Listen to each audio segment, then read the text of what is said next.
next pembinaan. Oke, untuk selanjutnya kami serahkan kepada Ibu Reni untuk memulai pembinaan pada malam hari ini. Terima kasih. Terima kasih. Selamat malam Bapak Ibu, Opa Oma yang udah bergabung pada malam hari ini. Kita kembali akan belajar akan firman Tuhan mengenai tema kita pada malam hari ini, yaitu cerdik seperti ular dan tulus seperti merpati. Bagaimana itu kita akan dibimbing dan dikupas habis dengan Bapak Pendeta tercinta kita dari Sekum Sinode. Kita akan belajar bersama-sama dan nanti pembinaan ini disampaikan pemaparan Pak Ferli hingga 2015, pemaparan 2015 sampai 45 kita nanti akan buka sesi tanya jawab dan terakhir ditutup oleh Pak Ferli. Kita tidak berlama-lama lagi, kami persilahkan Pak Pendeta untuk menyampaikan paparan untuk kita semua. Monggo kami persilahkan. Baik, terima kasih buat kesempatannya. Selamat malam Ibu Bapak sekalian. Saya diberi tema cerdik seperti ular dan tulus seperti merpati. Saya mulai dulu dengan cerita sedikit ya, mengawali pembahasan ini.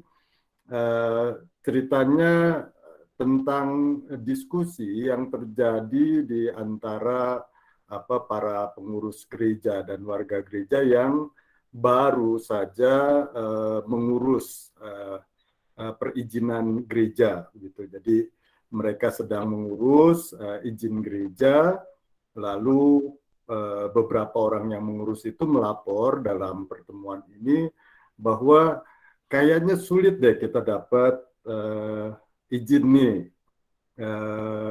Ada peluang kalau kita mungkin bayar beberapa orang pejabat-pejabat itu, mereka mungkin bisa bantu kita supaya gereja ini bisa dapat izin gitu di tempat ini.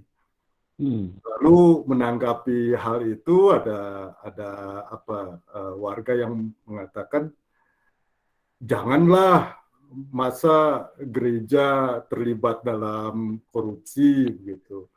Masa kita mau memulai sesuatu yang baik, mau beribadah kepada Tuhan, tetapi memulainya dengan cara tidak baik begitu. Kita coba aja dulu usahakan begitu dengan melalui pendekatan, melalui tapi jalur yang benar aja gitu. Jangan pakai begitu.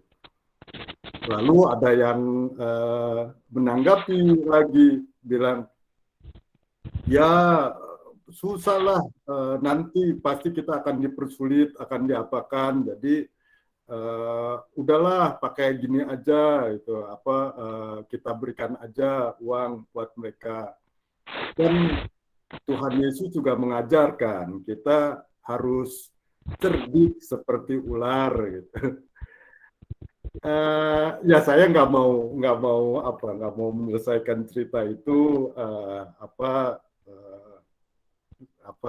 gimana akhirnya, itu nggak penting. Tapi yang saya mau katakan Ibu Bapak sekalian, kerap kali kalimat cerdik seperti ular ini diambil oleh orang, dikutip oleh orang, ini ajaran Tuhan Yesus cerdik seperti ular, tapi dipotong sampai di situ.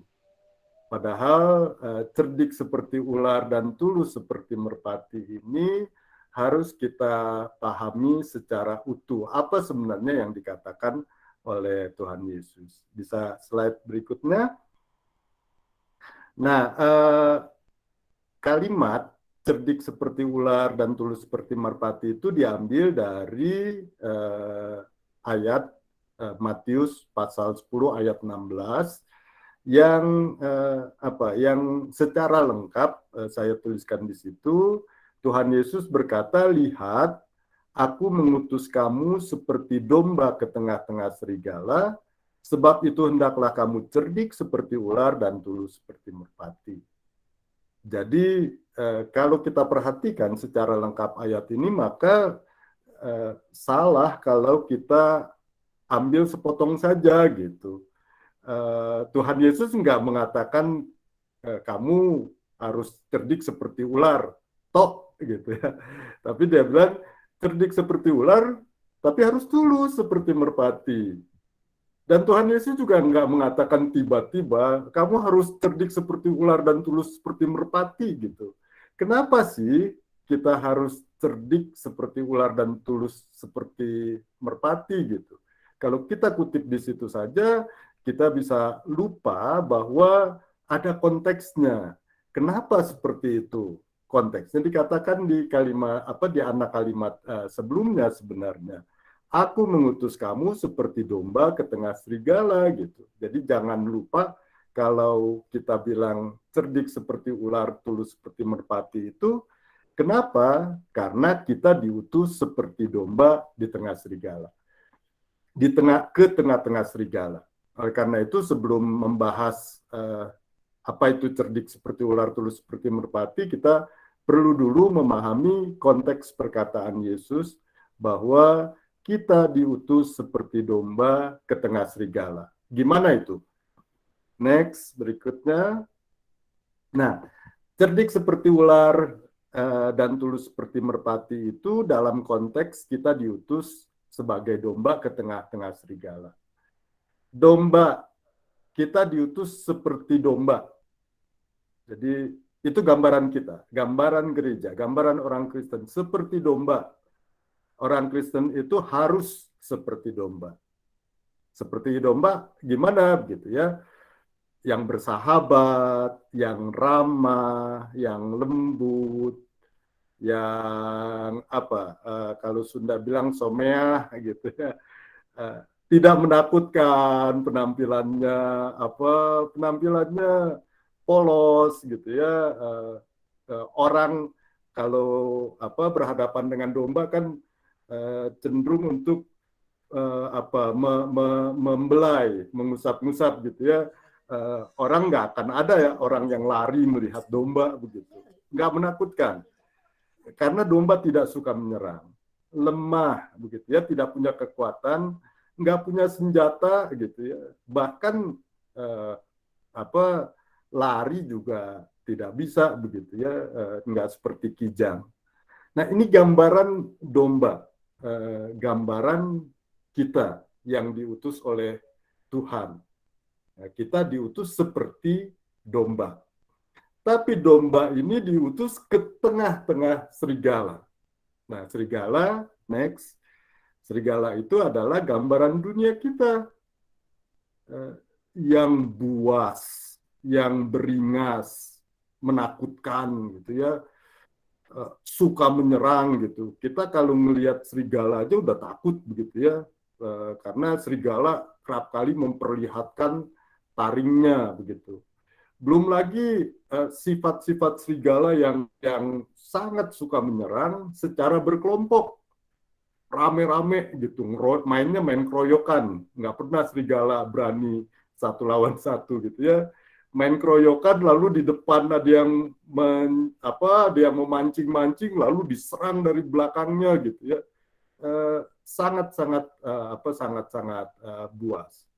Suka melonglong gitu ya, melolong. Mengeluarkan suara-suara yang membuat orang takut, membuat orang merinding gitu ya. Belum lagi ya, serigala itu dikenal sebagai binatang yang kuat, yang lincah, yang mampu berlari kencang begitu ya, mengejar mangsanya. Ini gambaran dunia. Kita diutus ke tengah dunia yang kata Tuhan Yesus yang penuh dengan serigala gitu. Banyak serigala yang buas, yang berias, yang suka teriak-teriak, yang bergerombol gitu ya. Kita tahulah itu.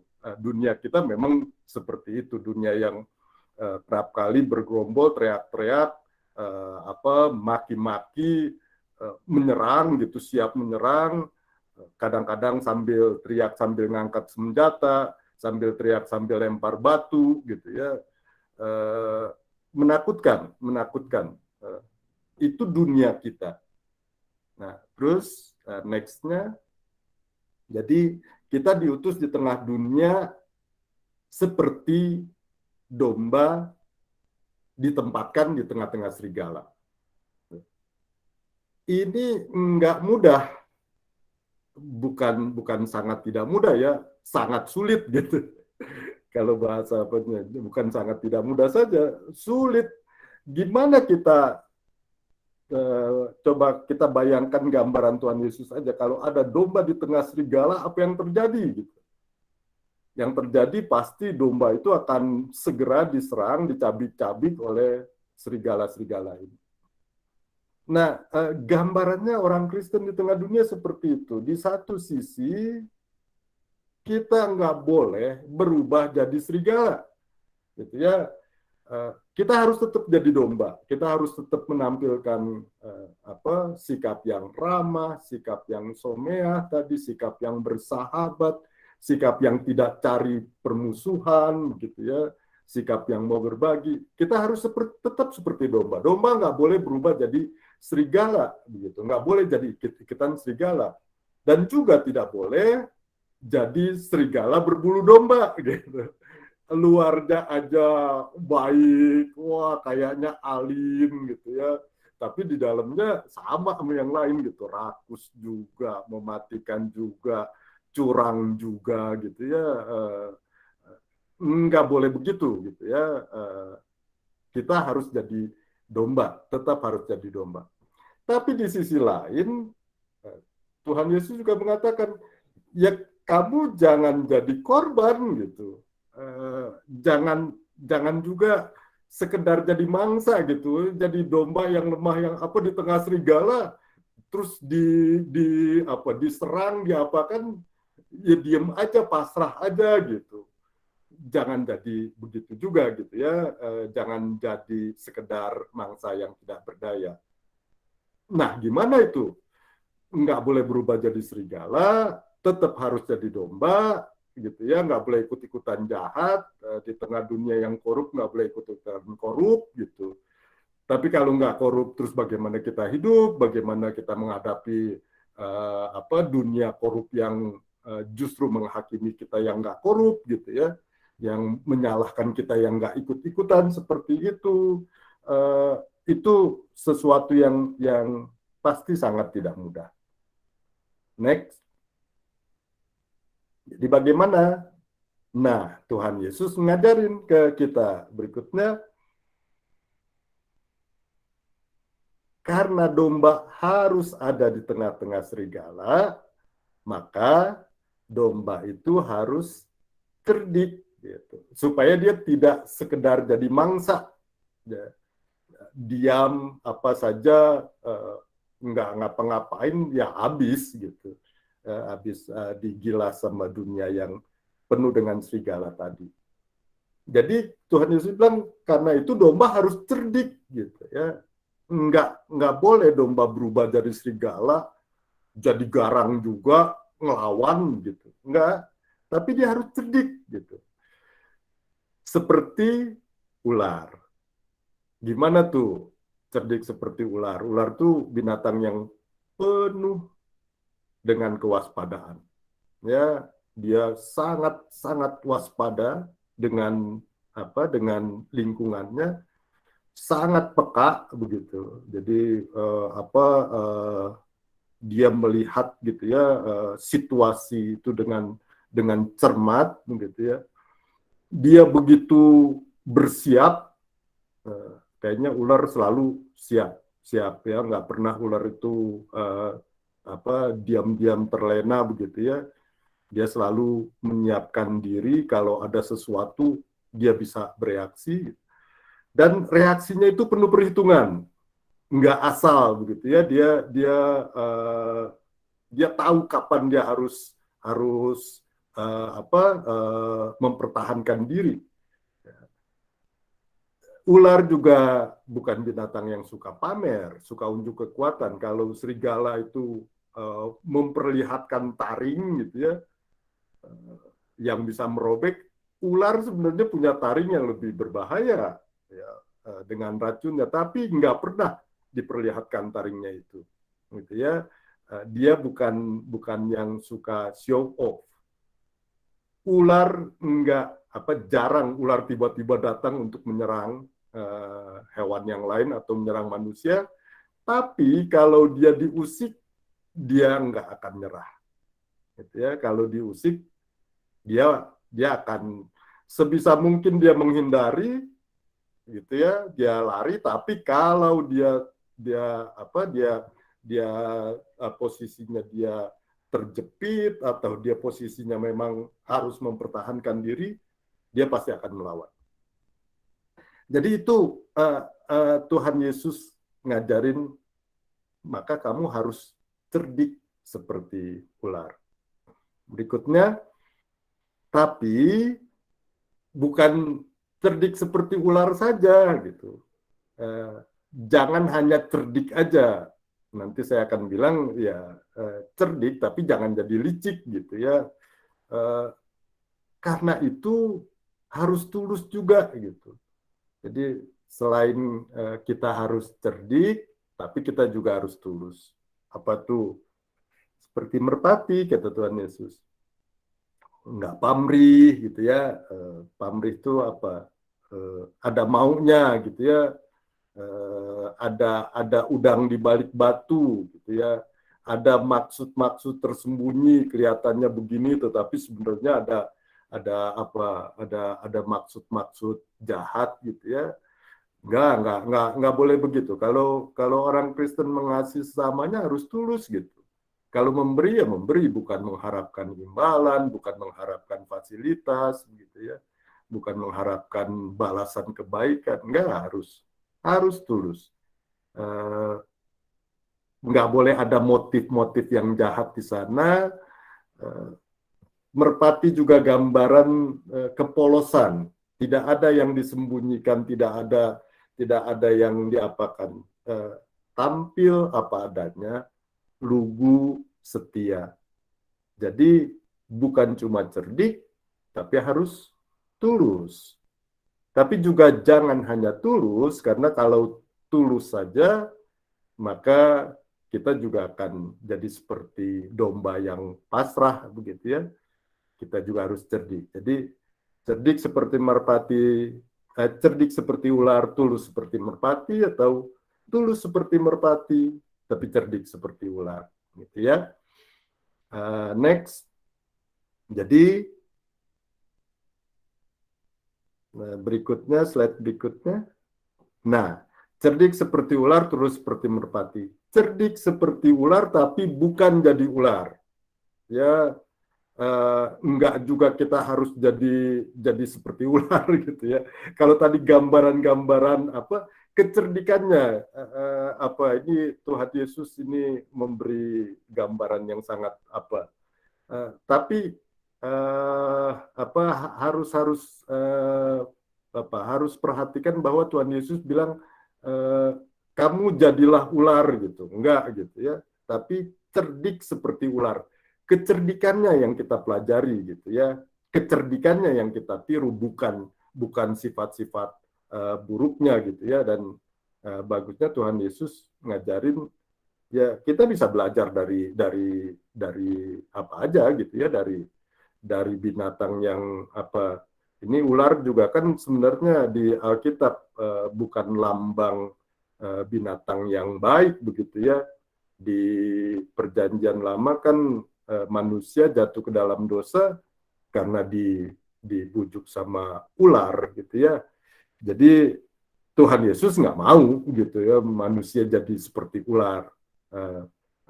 Tuhan Yesus malah memaki, gitu, orang-orang Farisi itu, hai ular bludak, gitu kan. Banyak sifat ular yang nggak baik, tapi Tuhan Yesus ngajarin kamu harus cerdik, gitu. Kecerdikan ular itu yang harus ditiru. Nah, jadi kita harus perhatikan bahwa kalau Tuhan Yesus ngajarin kita cerdik, itu kita tidak boleh jadi licik, ya, tidak boleh jadi curang. Cerdik bukan untuk membenarkan perbuatan salah, ilustrasi saya di depan gitu ya, kalau kita lakukan ini, itu nggak boleh, ya kan kita harus cerdik gitu. Itu harusnya bertanggung jawab dia gitu, lalu terus dia nggak bertanggung jawab, kan kita harus cerdik gitu supaya menghindari tanggung jawab. Itu bukan kecerdikan yang diminta oleh Tuhan Yesus. Ya, Tuhan Yesus mengatakan kamu harus cerdik, tapi kamu juga harus tulus. Nggak boleh membenarkan perbuatan salah, nggak boleh cari keuntungan. Cerdik bukan sekedar cari aman juga gitu, bukan sekedar supaya tidak dapat sesuatu yang buruk, cerdik gitu, supaya tetap aman, supaya tetap selamat gitu, lalu memakai segala cara supaya terhindar dari kesusahan. Itu enggak cerdik namanya, itu licik seperti itu ya. Ya, cerdik itu harus didasari dengan tujuan yang tulus, yang murni. Nah, sebaliknya tulus juga seperti merpati, tapi bukan naif, gitu ya, bukan picik gitu. Nah, tulus ya, kita tulus, tapi jangan jadi naif, gitu ya. Tulus saya mengatakan apa, padahal sebenarnya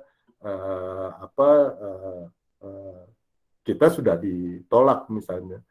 Jadi naif gitu ya, jadi terlalu lugu, terlalu polos. Tulus jangan jadi lugu, jangan jadi bodoh gitu ya. Saya tulus kok bagi Alkitab gitu ke orang supaya orang tahu tentang Alkitab. Iya sih tulus gitu, tapi itu jadi picik gitu ya, jadi bodoh. Ya, kita nggak boleh begitu. Tulus juga jangan jadi korban kerakusan serigala. Kita tulus mau berbagi nih, kita bagi gitu ya. Ada orang datang kita kasih, ya, ada orang yang membutuhkan kita tolong. Tapi terus dimanfaatkan gitu. Orang tahu, wah kalau ke sana pasti dikasih ya, terus-terusan dikasih, malah dimanfaatkan kita. Kebaikan kita dimanfaatkan untuk sesuatu yang buruk oleh orang lain. Jangan seperti itu gitu ya, jangan jadi korban orang untuk keuntungan mereka gitu ya, jangan jadi sapi perah gitu ya, karena kita harus baik lalu kemudian dimanfaatkan oleh orang. Jangan jadi ATM, ini seringkali juga orang Kristen tuh sekarang ini suka dijadikan ATM bagi pihak-pihak tertentu. Alasannya, kami akan melindungi, kami akan apa, lalu kemudian minta karena nganggap Kristen kan punya banyak begitu ya. Kita jangan bodoh seperti itu gitu ya. Ini kan saudara kita yang ngebantuin, ayo gitu. Nah, itu bukan ketulusan yang diharapkan. Kita tetap harus cerdik, harus peka, harus lihat segala ya. Jadi harus tulus itu harus disertai dengan cerdik. Jadi ini dua kata yang tidak boleh dipisahkan. Cerdik disertai dengan ketulusan, tulus disertai dengan kecerdikan, dan itu diperlukan karena kita harus jadi seperti domba di tengah-tengah serigala. Berikutnya, jadi yang dikehendaki oleh Yesus bagi kita, jadilah seperti domba di tengah-tengah serigala, ya, dengan sikap cerdik seperti ular dan tulus seperti merpati. Jadi Tuhan Yesus mengatakan begitu.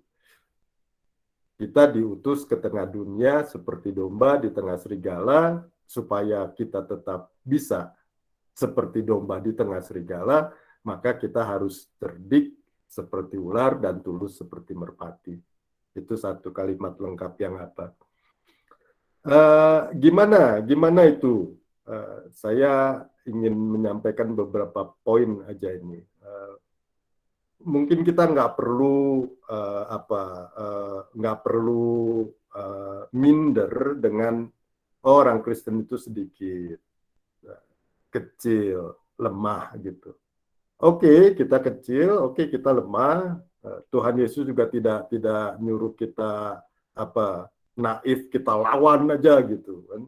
Atau kita bangun kekuatan, cari backing untuk apa mempertahankan diri itu konyol gitu ya.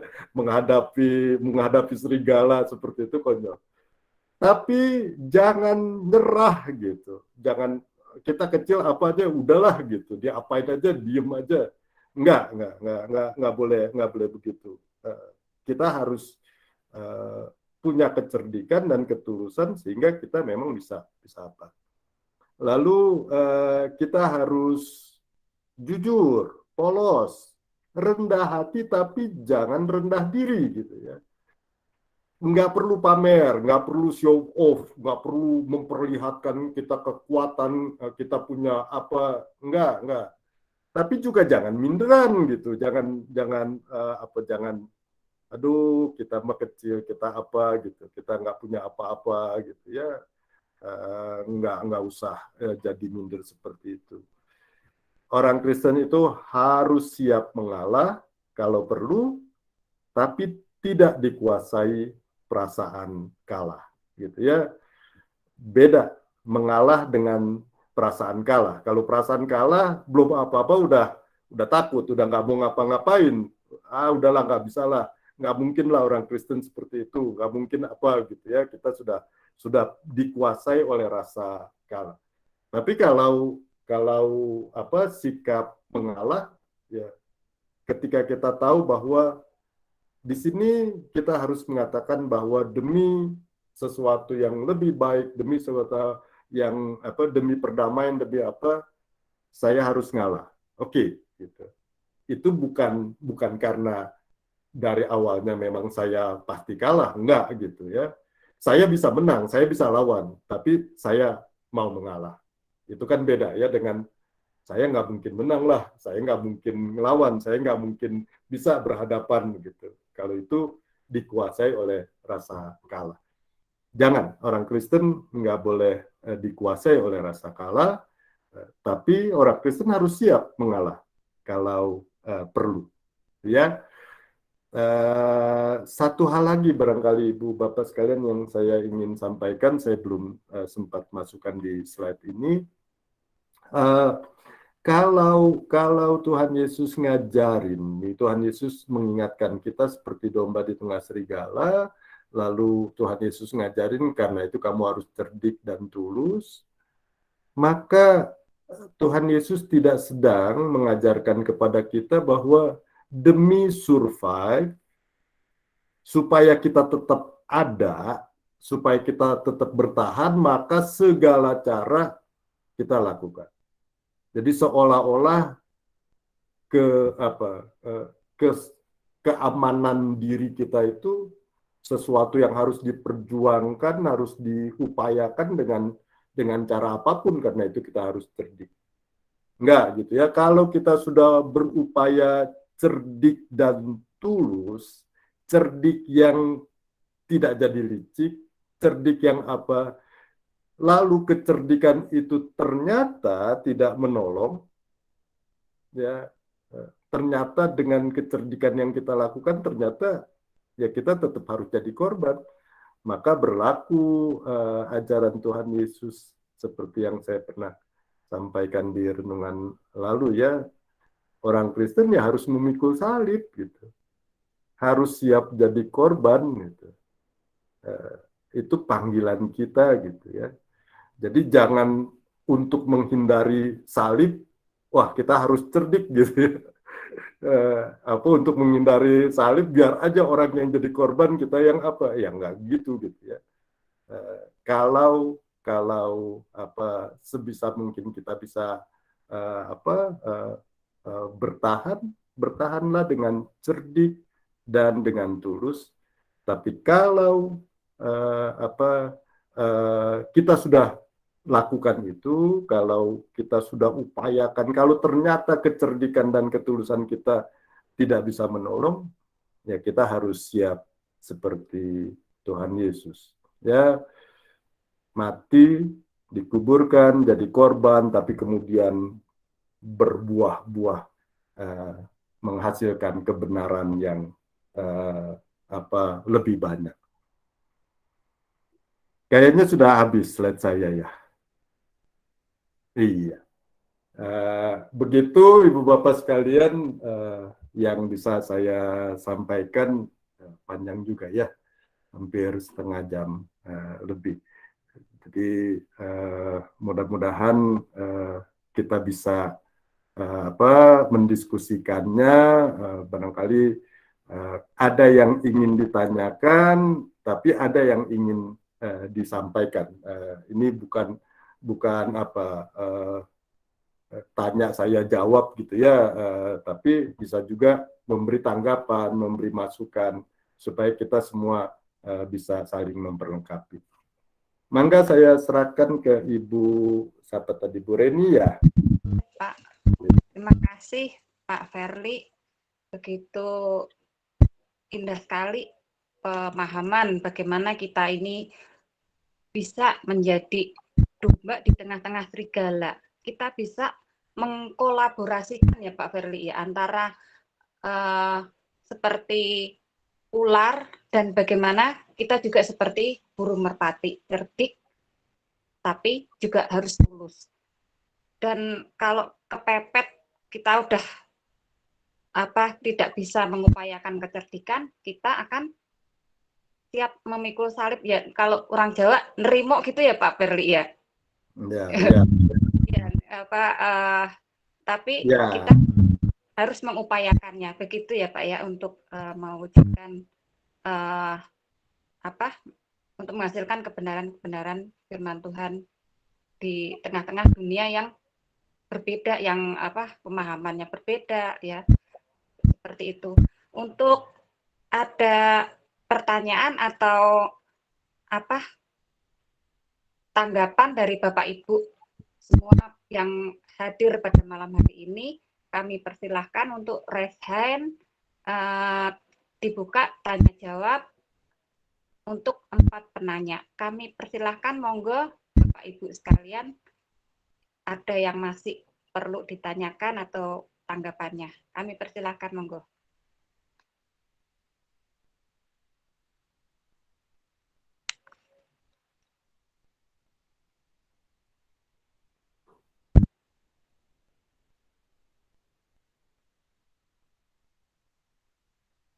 Monggo Bapak Ibu sekalian, mengenai cerdik seperti ular atau tulus seperti burung merpati yang harus dikombinasikan. Pak Nunung, monggo. Terima kasih pemaparan yang menurut saya sangat baik buat tambahan pengetahuan buat saya bahwa bagaimana kita harus cerdik seperti ular dan tulus seperti merpati ya Pak ya. Maksudnya dalam keadaan dunia ini ya, dunia itu penuh serigala gitu. Dan kita tidak perlu menjadi ular yang berbulu merpati gitu Pak ya. Iya. Nah,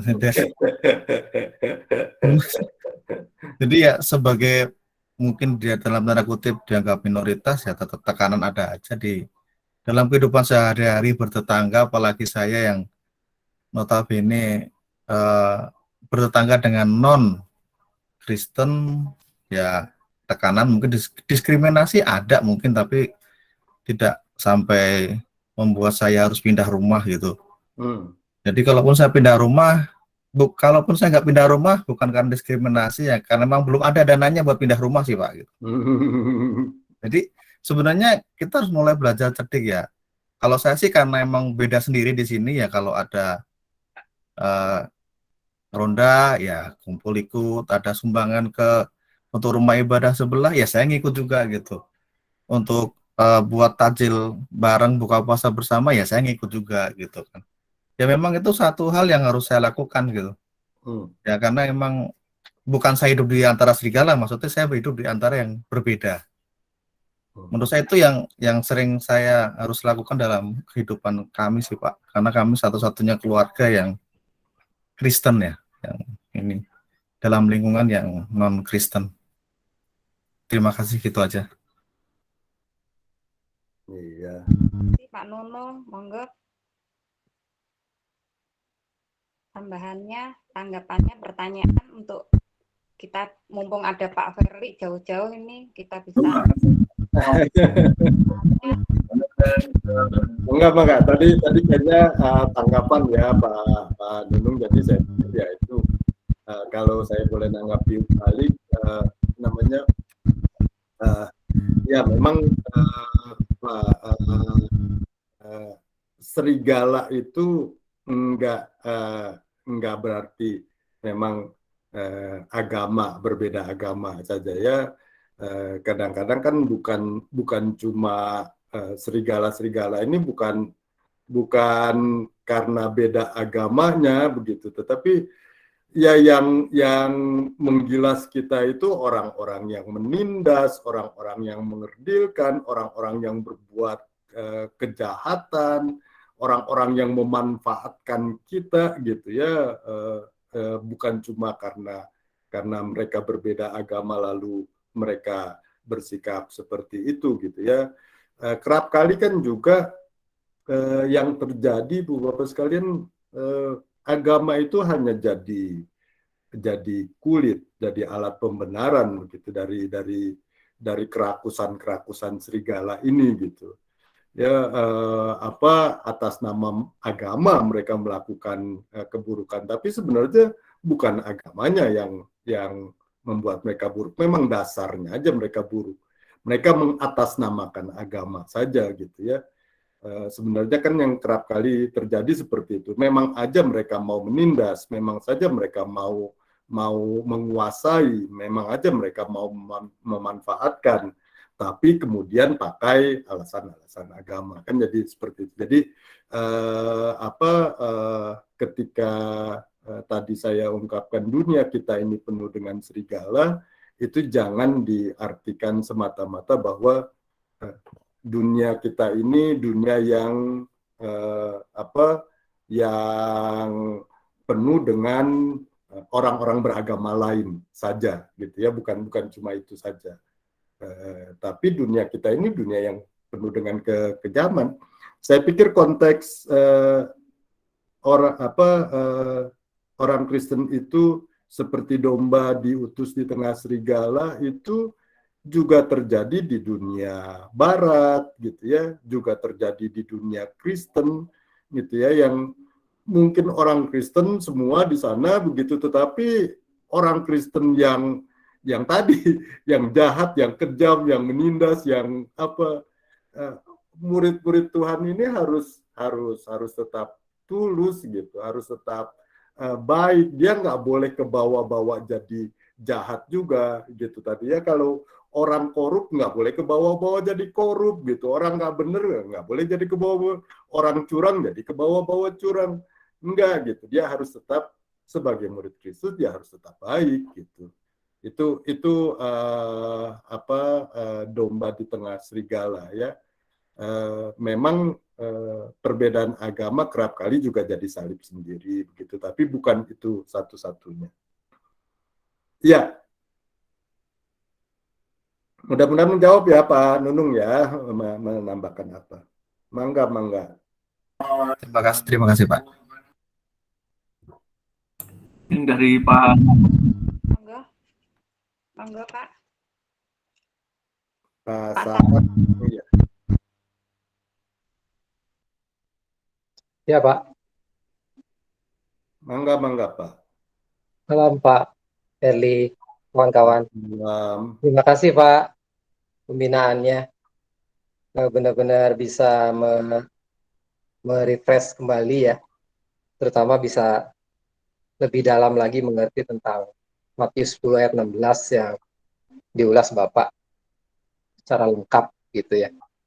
Dari saya mungkin perlu pencerahan juga Pak terkait dengan kalau saya waktu kecil sih binatang yang menurut saya cerdik itu kalau cerita-cerita orang tua dulu tuh kancil Pak.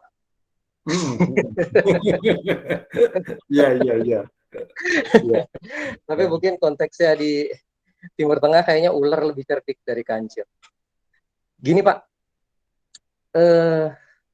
tentang cerdik dan tulus gitu ya. Jadi kalau saya berpikirnya malah kita tuh kadang-kadang kurang balance antara pengasahan terhadap logik gitu ya, terhadap pikiran, terhadap kemampuan otak gitu ya, mengasah itu dengan kemampuan atau pembinaan terkait dengan spiritual gitu ya, apa namanya, iman, perasaan. Jadi saya berpikirnya malah ke arah situ. Jadi artinya sebagai orang percaya gitu, kita juga harus berpikir bagaimana membina gitu ya pribadi, nggak cuma dari sisi ketulusan atau tulus tuh pemikiran saya sih mungkin lebih cenderung kepada sesuatu yang Iman. sifatnya rohani, spiritual dan sebagainya yang lebih melibatkan perasaan gitu dibandingkan dengan pembinaan terkait dengan logik gitu ya, apa namanya, otak, pemikiran kita gitu.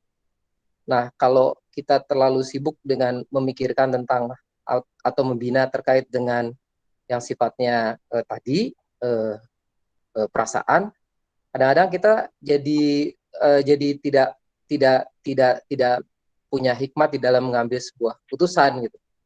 Nah, maksud saya mungkin dari sini juga kita bisa belajar tentang satu hal bahwa ya kita harus membalance gitu. Kadang-kadang keputusan-keputusan atau tindakan-tindakan atau ucapan-ucapan kita di dalam konteks persekutuan gitu ya terlalu banyak melibatkan perasaan, jadi akhirnya nggak melibatkan logika, akhirnya jadi malah salah merespons gitu ya.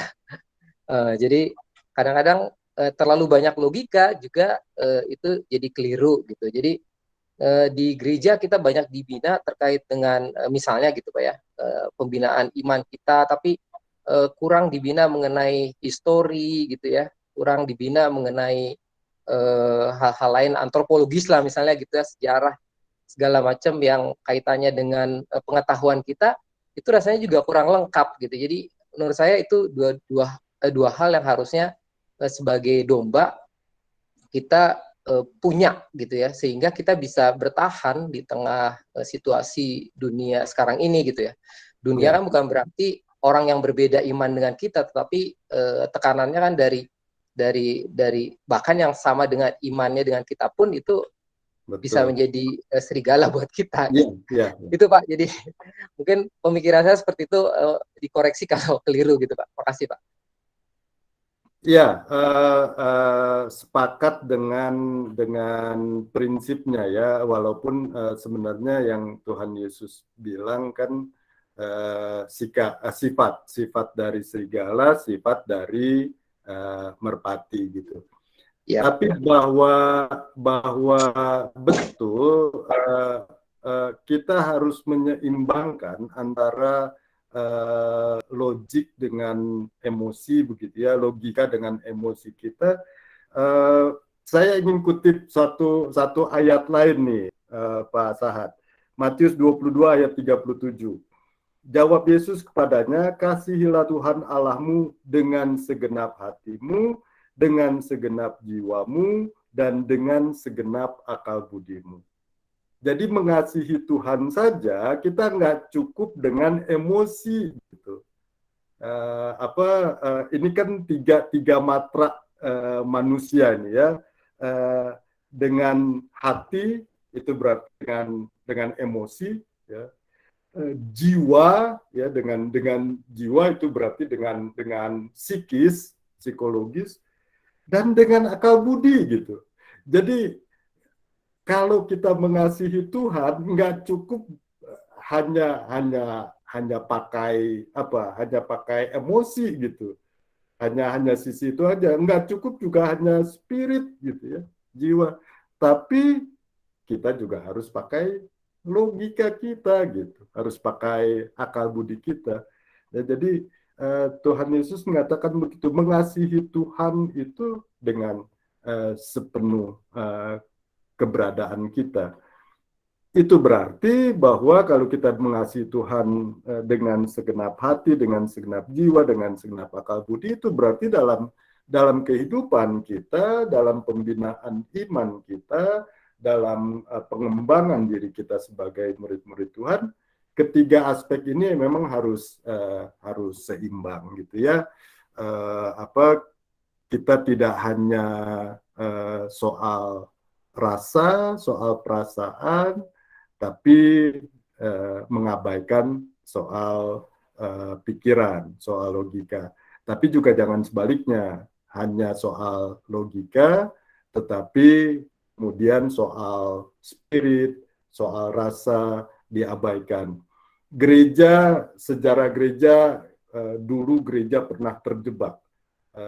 Ada sejarah gereja ketika saatnya logika menjadi begitu tinggi, begitu ya, terlalu penekanannya pada logik, lalu spirit dan emosi menjadi diabaikan. Nah, kemudian orang melawan ekstrim yang terlalu logik ini dengan menekankan emosi. Nggak apa-apa saya ngomong sejarah gereja dikit ya. Orang menekankan emosi, lalu kemudian muncullah gereja yang hanya tekanannya pada emosi, pada spirit. Gereja-gereja yang mengabaikan logik, gitu ya. Gereja-gereja yang ngajarin nggak usah ke dokter, doa aja sembuh, gitu kan. Nganggap bahwa akal pikiran itu nggak perlu. Kalau orang beriman tuh pakai aja iman, gitu. Kalau orang beriman itu pakai saja perasaan, pakai saja spiritual, gitu. Logika itu dipertentangkan dengan iman, seolah-olah kalau beriman itu tidak boleh sesuai dengan logika, gitu. Berdoa sembuh, kamu nggak perlu dokter, nggak perlu cukup dengan keyakinan. Itu gereja, ada gereja yang seperti itu, ada gereja yang terlalu ekstrim karena ngelawan. Dulu sejarah gerejanya, gereja-gereja Protestan pernah terjebak pada sikap itu sesudah reformasi, terus sikap yang terlalu menekankan logika, kemudian sisi emosinya diabaikan. Lalu kemudian muncul gereja-gereja yang lebih menekankan sisi emosi dan spiritual, ibadahnya memang sangat meresap gitu, karena tepuk tangan, bahasa roh begitu ya. Tapi kemudian sisi logikanya diabaikan gitu. Sisi akal budinya diabaikan, seolah-olah akal budi itu, ilmu pengetahuan itu sesuatu yang bertentangan dengan iman. Nah, ini yang mungkin ini agak beda dikit topiknya, tapi yang saya mau apakan dari Pak Sahat, betul gitu ya, bahwa dalam kehidupan kita, baik ketika kita mengasihi Tuhan maupun dalam kehidupan kita ketika mengembangkan diri sebagai orang-orang Kristen, kita harus seimbang.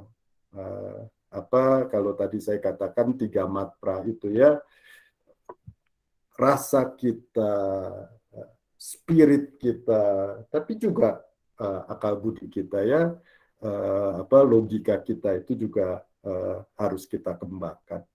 Gitu Pak Sahat tanggapan saya. Iya, terima kasih Pak Pendeta. Semakin melengkapi pemahamannya. Terima kasih.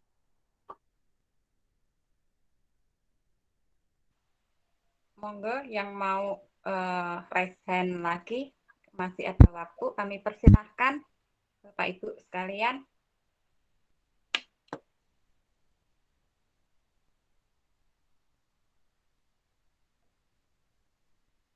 Ya, barangkali Bu Ana atau Pak Agus ingin menambahkan, saya makin melengkapi saya pasti juga terbatas. Boleh sharing juga ya Pak? Boleh sharing ya? Iya, sharing, mangga. Ya, ini terkait dengan tadi ya, cerdik dan tulus gitu ya. Kalau berdasarkan Kamus Besar Bahasa Indonesia, cerdik itu kaitannya itu kemampuannya yang dimiliki oleh seseorang gitu, panjang akal gitu ya, tidak cepat mengerti gitu ya, melihat situasi gitu ya, ia bisa langsung mengambil sebuah tindakan misalnya gitu ya, dalam menghadapi situasi-situasi tertentu.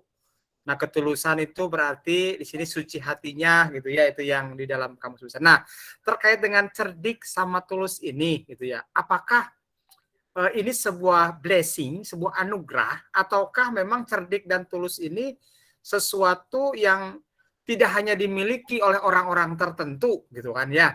Nah, kadang-kadang kan kita berpikirnya, oh, cerdik itu hanya mungkin orang-orang yang pinter gitu apa gitu ya. Nah, tapi ketika kita berbicara soal kecerdikan, ini sebuah anugerah Tuhan, berarti kan bisa semua orang, bisa cerdik, bisa juga punya ketulusan gitu ya. Nah, terkait dengan hal ini, bagaimana sih kita supaya bisa cerdik itu tadi gitu ya, dan juga bisa tulus gitu ya. Mungkin ini Pak, mungkin bisa apa? Seperti apa gitu ya upaya yang kita lakukan supaya kita bisa cerdik dan tulus tadi gitu ya. Yang memang kan pasti Tuhan Yesus mengatakan ini, kita itu harus cerdik dan tulus itu tidak berarti hanya melihat bahwa hanya orang-orang tertentu saja yang bisa cerdik dan tulus, tetapi kan Tuhan Yesus melihat bahwa pastinya kita semua gitu ya, itu bisa cerdik dan juga bisa tulus. Nah, cuma persoalannya bagaimana gitu ya supaya kita bisa menerapkan dan juga melakukan itu gitu. Nah, mungkin itu Pak bisa ini kan Pak digali lagi Pak. Ya, saya percaya apapun sebenarnya dalam kehidupan kita, kehidupan manusia, diri orang-orang yang percaya itu dua hal itu ada Pak Agus, gift gitu ya, anugerah, dan latihan gitu, belajar gitu. Jadi enggak semua asalnya itu dari pemberian.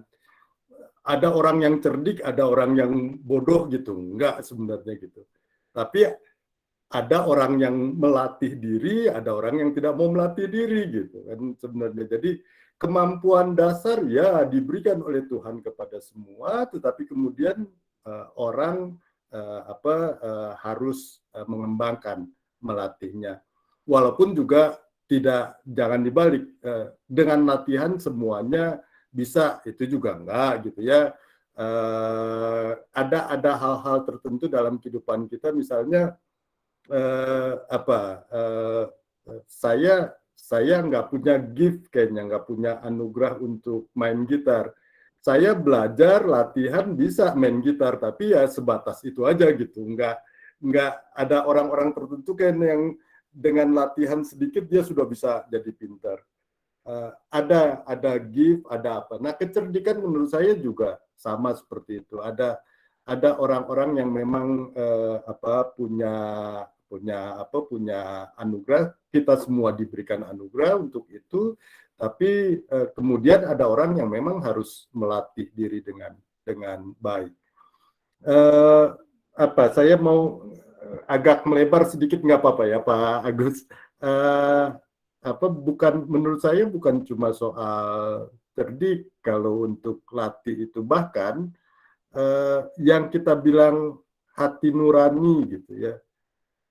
Kerap kali hati nurani itu orang menganggap hati nurani itu gift gitu ya. Tuhan memberikan kepada kita hati nurani untuk bisa membimbing hidup kita. Makanya kalau lakukan sesuatu, dengar apa kata hati nuranimu gitu. Seolah-olah kalau kita sudah dengar hati nurani kita pasti benar gitu. Padahal saya harus katakan hati nurani juga bisa salah gitu. Kenapa begitu? Karena hati nurani itu harus dilatih, harus dikembangkan gitu ya. Dia enggak sama dengan Tuhan. Hati nurani itu adalah kesadaran diri kita untuk dalam situasi begini saya harus lakukan apa, dan itu harus dilatih. Kalau tidak dilatih, dia tidak akan bisa berkembang. Orang yang nggak pernah melatih peka gitu ya sama nganggap kalau saya nyuruh, merintah, pesuruh dan bentak-bentak pesuruh itu sesuatu yang nggak apa-apa gitu. Nggak pernah ada orang yang bilangin, nggak pernah diajarin, dia tidak melatih kepekaannya. Mungkin pernah ada yang ngajarin, kamu nggak boleh begitu sama manusia, dia juga pesuruh itu juga manusia, nggak boleh kamu berlaku seperti itu. Tapi karena dia nggak ngelatih kepekaannya, ya nggak gitu ya. Dia nganggap itu sesuatu yang biasa aja gitu, bentak-bentak. Karena itu harus dilatih. Itu hati nurani menurut saya harus dikembangkan, harus dilatih. Kecerdikan juga sama. Ketika kita tidak melatih diri dengan ngadapin situasi gini kayak gimana kita, ngadapin situasi gini kayak gimana kita, kalau kita tidak pernah melatih diri seperti itu, ya kecerdikan kita tidak berkembang. Bahwa ada gift di dalamnya, ya gitu ya, tapi saya percaya bahwa Tuhan memberikan pada semuanya, dan pada umumnya ya kita harus melatih, karena diberikan talenta 10 kalau enggak dikembangkan percuma gitu. Diberikan talenta 1 tapi kalau dikembangkan dia bisa berkembang. Gitu ya. Pengembangan itu kan berarti melatih gitu ya. Saya mungkin terlahir bukan sebagai orang cerdik, tapi kalau saya punya ketekunan untuk melatih kecerdikan saya, mungkin kecerdikan saya bisa lebih baik dari orang yang terlahir dengan kecerdikan yang lebih baik, tapi dia tidak pernah melatih diri. Begitu Pak Agus, kalau menurut saya. Jadi intinya ya harus melatih lah, harus melatih diri, harus terus mengembangkan diri.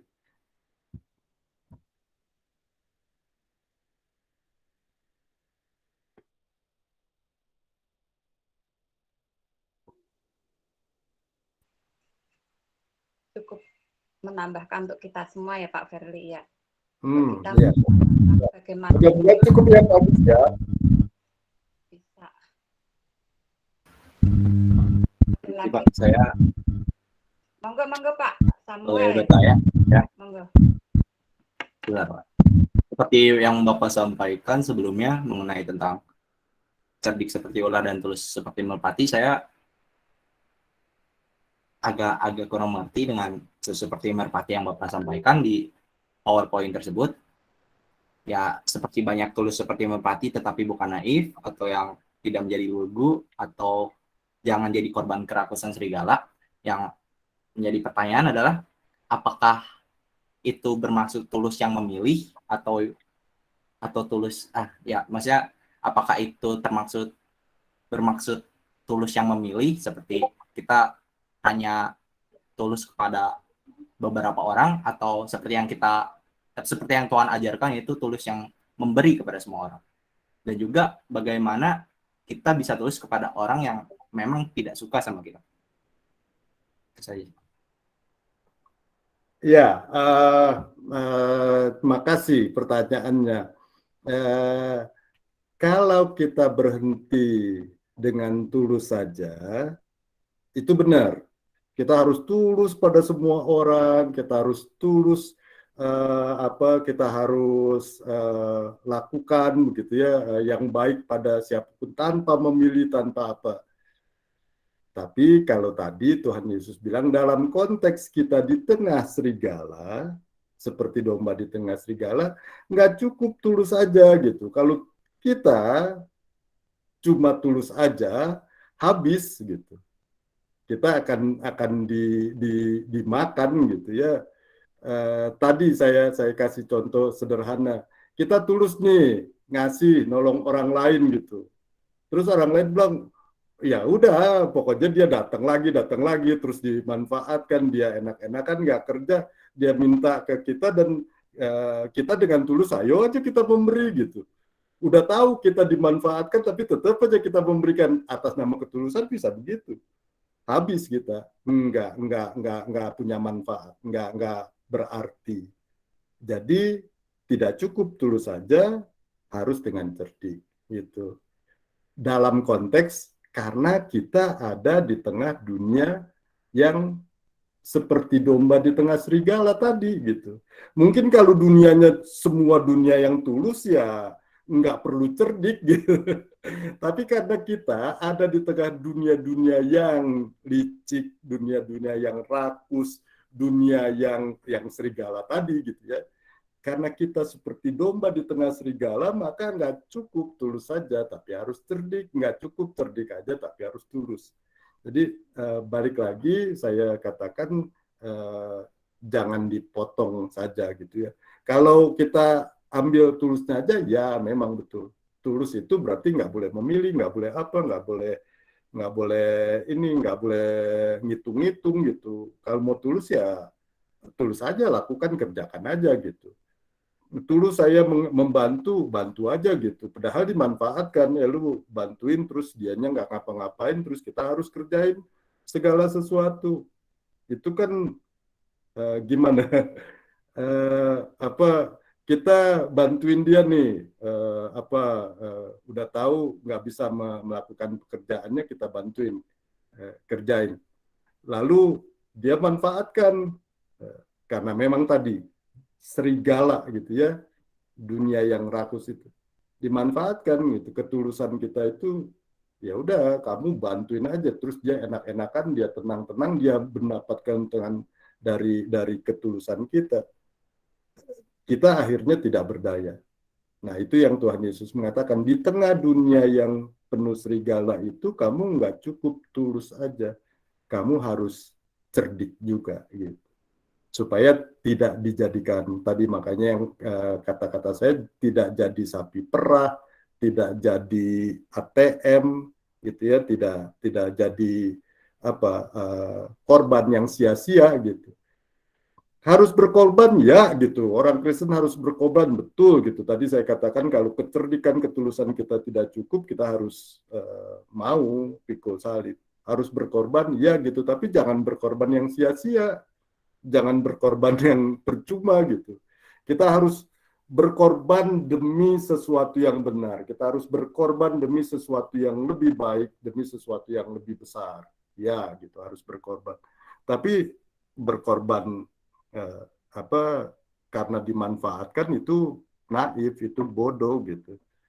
Udah tahu dimanfaatkan, kita diem aja gitu dengan alasan ketulusan. Gitu Pak Samuel, atau apa ini Bung ya? Masih katekisasi.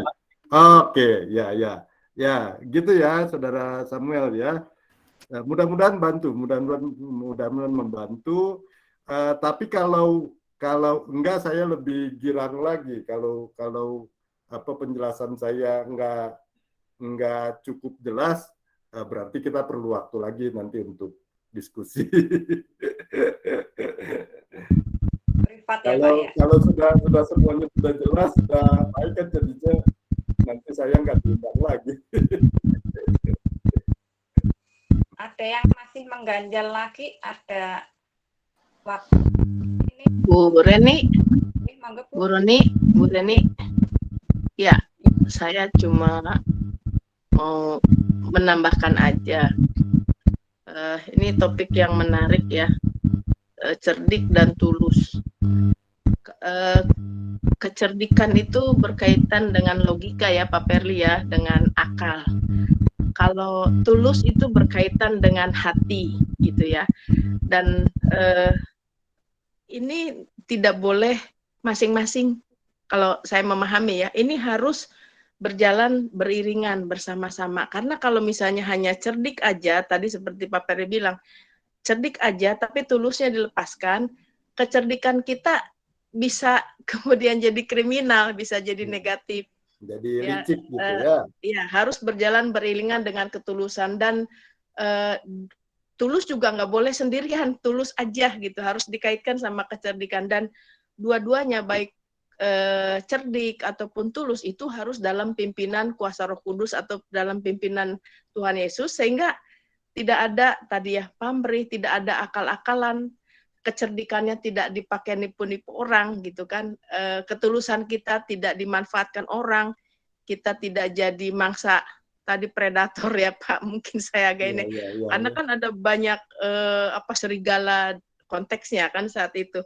Jadi harus berjalan beriringan harus berimbang, ya nggak bisa hanya logika dilepaskan dari ketulusan atau ketulusan saja dilepaskan dari logikanya. Jadi dua-duanya harus dipakai karena menurut saya itu merupakan anugerah Tuhan. Ya Tuhan memberikan akal, ya kan ketika Tuhan menciptakan manusia gitu kan ya, menurut gambar dan rupa Allah, disitulah kelebihan manusia gitu ya dibandingkan dengan Tuhan menciptakan binatang. Jadi pada saat kita menggunakan logika, ya di dalamnya menggunakan kecerdikan kita, jangan lupakan juga kita pergunakan hati kita, ketulusan kita. Itu menurut saya seperti itu Pak Ferry, sehingga kita tidak salah melangkah, kita tidak dimanfaatkan atau tidak dipakai oleh kita untuk hal-hal yang negatif ke arah kriminal ya, kalau Tuhan memberikan kecerdikan pada kita. Makasih Pak Ferly. Ya, makasih Tolong Bu. diluruskan Pak kalau saya salah. Enggak. Terima kasih Bu, Anda udah membantu menjelaskan. Sebenarnya sama ya apa yang saya sampaikan dengan Bu Ana, bahwa dua hal ini jangan dipisah-pisahkan dan harus tetap ditempatkan dalam konteksnya gitu ya. Jadi nggak cukup cerdik aja tapi harus tulus, nggak cukup tulus aja harus cerdik. Tapi kenapa sih kita harus cerdik dan tulus begitu ya, harus begitu ya, karena kita hidup di tengah-tengah serigala, di tengah dunia yang tidak benar begitu ya. Kita tidak akan bisa membawa kebenaran, ya, menyebarkan kebenaran kalau kita tidak cerdik dan tulus tadi gitu ya.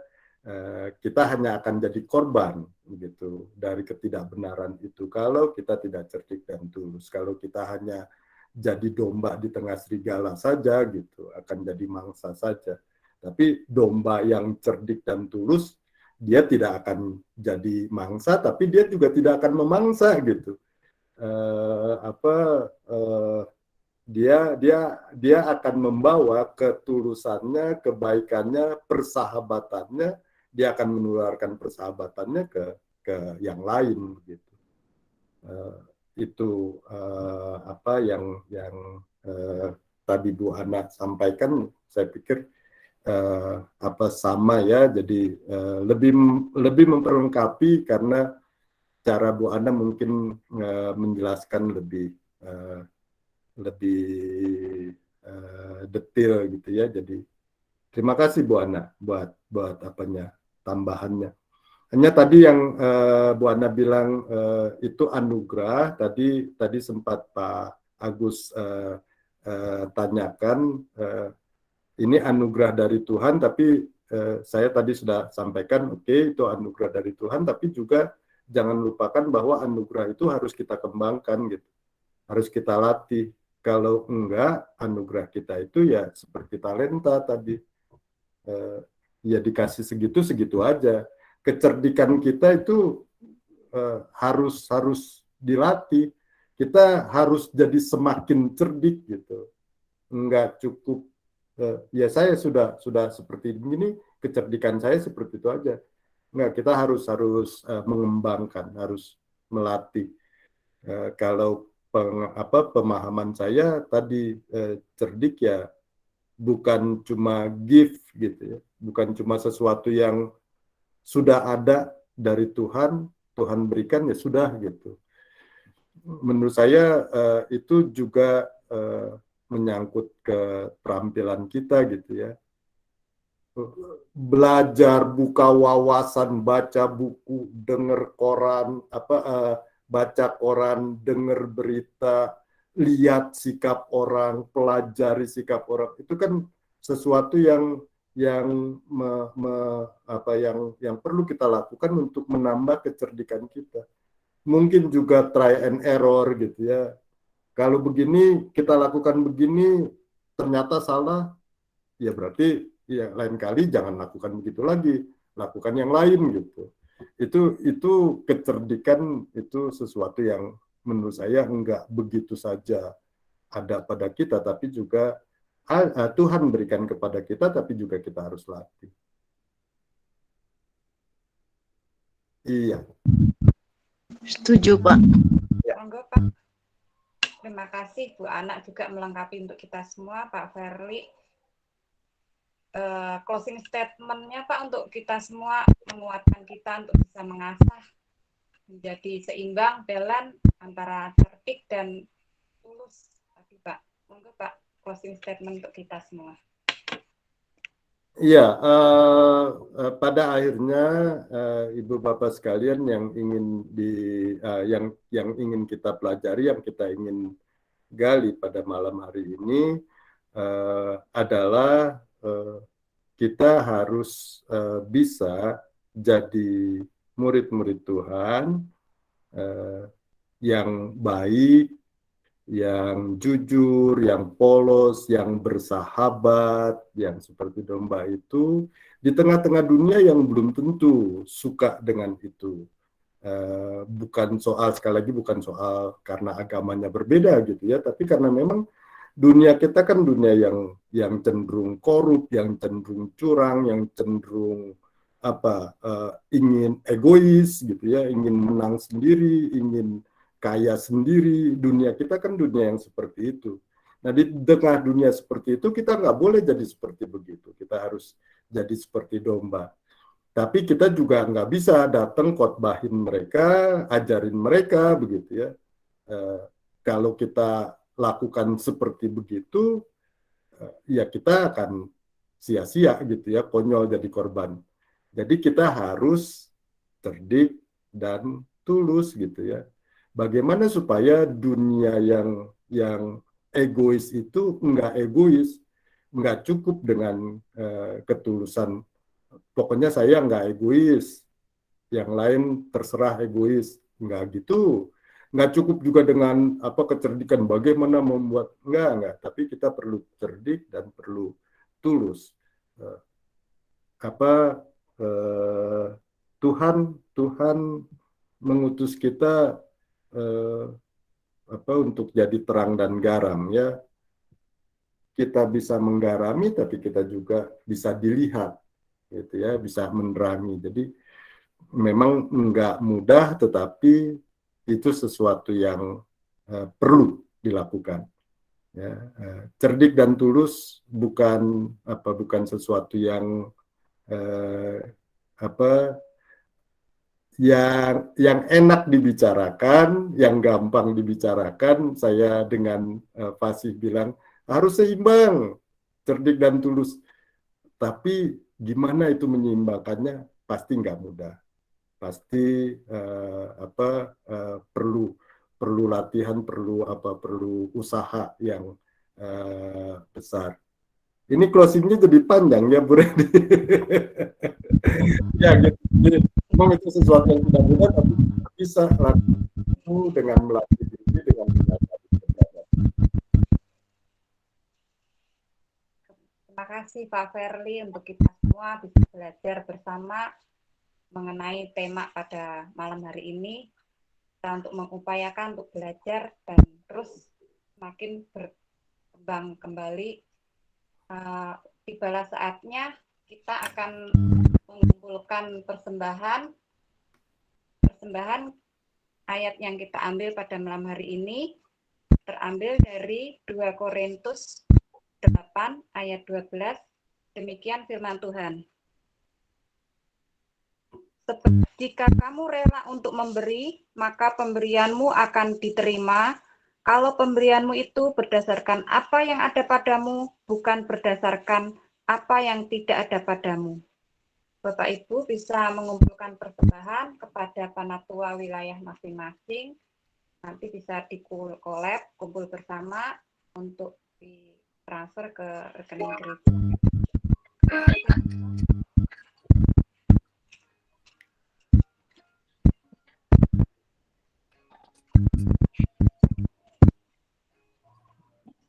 Terima kasih Tuhan, dikasih setiamu yang kualami dari terima kasih Yesus untuk kebaikanmu sepanjang ini. Terima kasih Yesusku.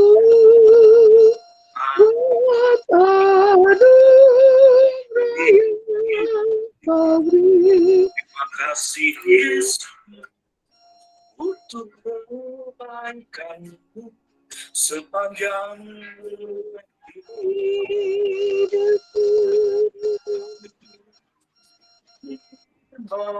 terima kasih Yesusku buat anugerah Kau setiap hari Tuhan adakan syukur bagimu.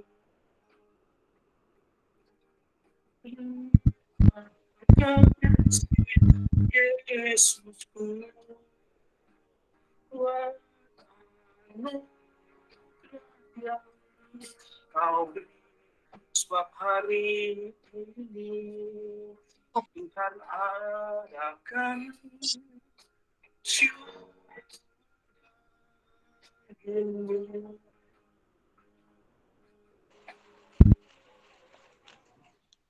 Untuk doa persembahan dan doa syafaat, kami mohon Pak Pendeta Agus untuk berdoa untuk kita semua. Monggo Pak Pendeta. Ya, mari kita satukan hati dalam doa syafaat dan doa persembahan. Kita berdoa. Kami bersyukur untuk acara yang boleh kami lakukan saat ini, pembinaan.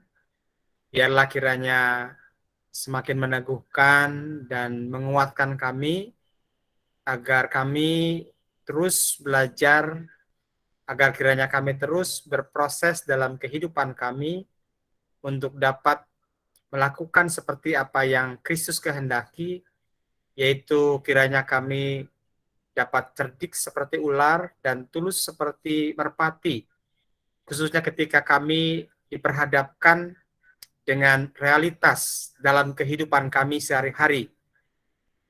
Oleh karena itu, biarlah kuasa Roh Kudus yang akan meneguhkan dan menguatkan kami, agar kiranya kami dapat melakukan firman Tuhan ini. Bapa yang baik, Allah yang penuh kasih, kami ingin berdoa saat ini untuk saudara-saudara kekasih kami yang sedang menjalani perawatan, baik di rumah sakit maupun juga di rumahnya masing-masing. Tuhan teguhkan dan kuatkan mereka dalam setiap keberadaannya. Berkati segala upaya-upaya yang dilakukan agar melalui itu akan mendatangkan kembali kebaikan dan kesembuhan bagi mereka. Demikian juga untuk para orang tua kami yang sudah lanjut usia, berikanlah kesehatan, berikanlah kesukacitaan di hari demi hari yang dijalani.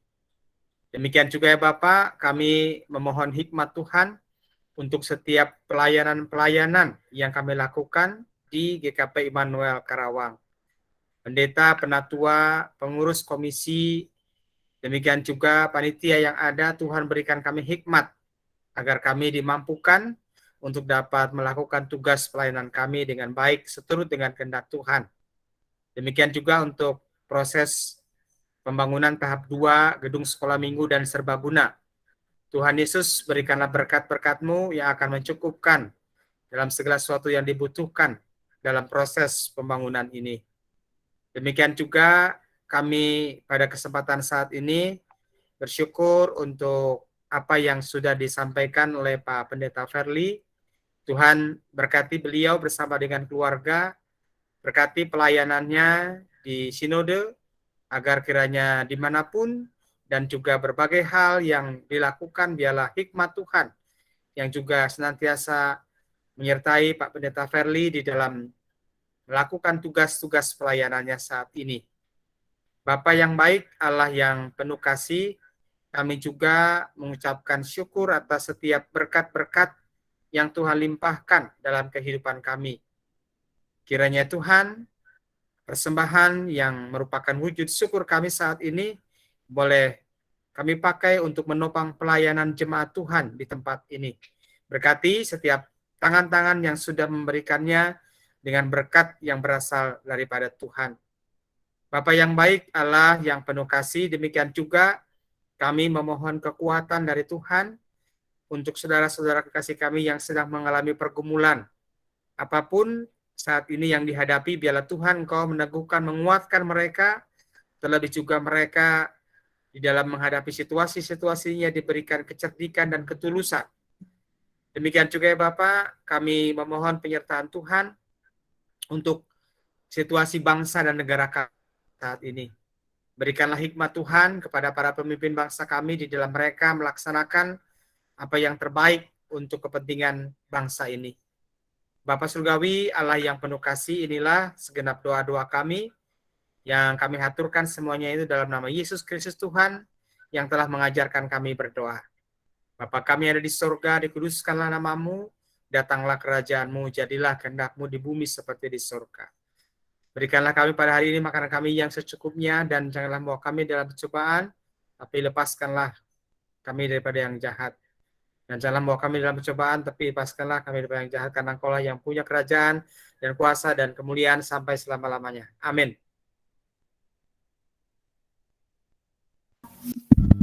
Amin. Terima kasih Pendeta Agus, Pak Firly. Pak Nunung, kami kembalikan.